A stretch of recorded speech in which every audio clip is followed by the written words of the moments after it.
Les partis en conflit au Soudan du Sud ont échoué à se mettre d'accord sur les modalités pour former un gouvernement d'unité nationale. Le gouvernement de Salva Kiir a déclaré qu'il souhaitait que le gouvernement d'unité soit formé avant que l'accord de paix soit incorporé à la Constitution. L'opposition souhaite cependant que l'accord soit incorporé dans la Constitution avant de former un gouvernement d'unité nationale. Le Soudan du Sud devra attendre encore un peu avant de voir la formation d'un gouvernement d'unité nationale.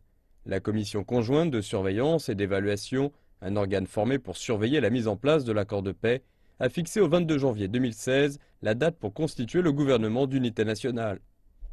La commission conjointe de surveillance et d'évaluation, un organe formé pour surveiller la mise en place de l'accord de paix, a fixé au 22 janvier 2016 la date pour constituer le gouvernement d'unité nationale.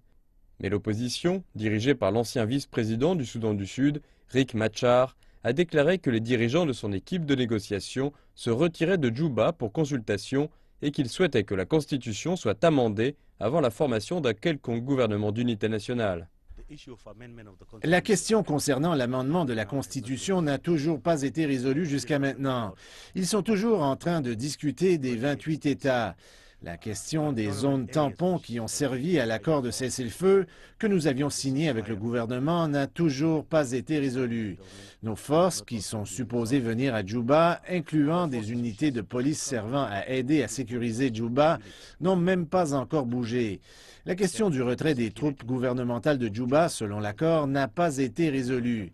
Les forces gouvernementales se trouvent toujours à Djouba. Beaucoup de problèmes restent à résoudre.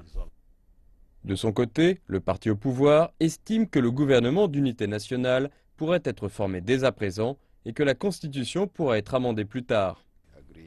Nous nous sommes mis d'accord lors de la réunion de la Commission conjointe de surveillance et d'évaluation pour mettre en place un gouvernement d'unité nationale de transition le 22.